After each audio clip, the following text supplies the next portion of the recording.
اعوذ باللہ من الشیطان الرجیم بسم اللہ الرحمن الرحیم۔ تم نے کس سے پوچھ کر یہ منت مانی تھی؟ بے وقوف، میں تمہیں ہرگز اس کی اجازت نہیں دوں گا۔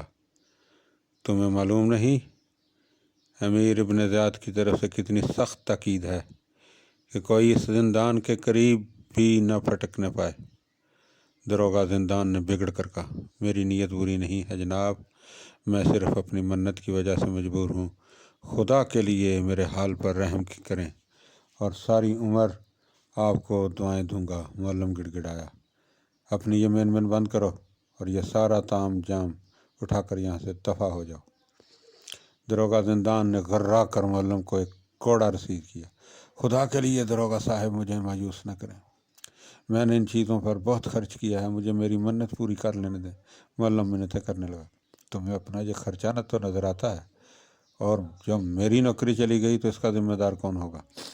ڈھیٹ آدمی، تم یہاں سے جاتے ہو یا نہیں؟ داروغہ زندان نے سامان کی گٹھڑی کو ٹھوکر لگائی اور معلم پر کوڑے برسا۔ معلم نے دہائی دی، شور و غوغا سے آسمان سر پر اٹھا لیا۔ دوسرے پہرے دار جو یہ تماشا دیکھ رہے تھے چپ نہیں رہ سکے۔ ان میں سے ایک آگے بڑھا اور داروغہ زندان سے ڈرتے ڈرتے بولا، داروغہ صاحب اس بیچارے غریب کو اپنی منت پوری کر لینے دیں، ہم اس کے سامان کی تلاشی لے لیتے ہیں، کوئی گڑبڑ تو نہیں؟ اگر سب ٹھیک ٹھاک ہے تو ہم بھی اپنے داڑھ گیلی کر لیں گے اور باقی قیدیوں کے منہ میں بھی کچھ چلا جائے گا۔ تھوڑی پس و پیش کے بعد داروغہ زندان راضی ہو گیا۔ اس نے تمام سامان کی خود تلاشی لی، آدھا کھانا پہرے داروں کے لیے رکھ لیا اور آدھا قیدیوں میں تقسیم کر دیا۔ اس دوران مختار کو کھانے کے برتنوں میں کاغذ اور قلم پہنچا دیا گیا۔